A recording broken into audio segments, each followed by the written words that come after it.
খোড়া গরু আপনি অবশ্যই কুরবানি করতে পারবেন। আল্লাহ নবী সাল্লাল্লাহু আলাইহি সাল্লাম, বুখারী মুসলিম শরীফের হাদিস, সেখান থেকে রেফারেন্স দিয়ে আমি টেনে আনলাম। হাদিসটি হলো, খোড়া গরু আপনি কুরবানি করতে পারবেন, তবে কোন খোড়া গরুকে আপনি কুরবানি করতে পারবেন?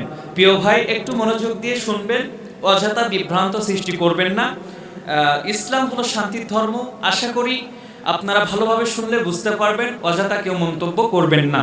প্রিয় ভাই, খোড়া গরু কুরবানি করা যাবে, সেক্ষেত্রে কয়েকটি বিধান আছে। তার মধ্যে একটি বিধান হলো, আল্লাহ নবী সাল্লাল্লাহু আলাইহি সাল্লাম বলেন, যখন তোমরা আল্লাহ তাআলার রাস্তায় কোনো কিছু দান করবে, সেই জিনিসটি যেন সবচাইতে উত্তম হয়, সুন্দর জিনিসটাই আল্লাহ তাআলার দরবারে তোমরা উপস্থিত করবে। তো প্রিয় ভাই, খোড়া গরু কেন আপনি কুরবানি করতে যাবেন? এক নাম্বার কথা। দুই নাম্বার, যদিও আপনার গরুটা খোড়া হয়, সেক্ষেত্রেও কুরবানি করা যাবে, তবে একটা বিষয় লক্ষ্য রাখতে হবে। কি বিষয়?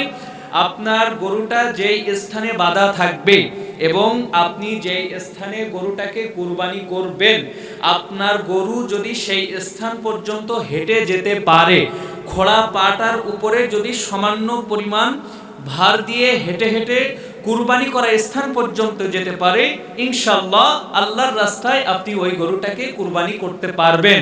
যদি ওই গরু তার খোড়া পায়ের উপরে একটুতম ভর না দিয়ে যদি হাঁটতে পারে, পাটা একদম সম্পূর্ণ উঁচু করে হাঁটে, এমন গরুকে কুরবানি করা যাবে না। আশা করি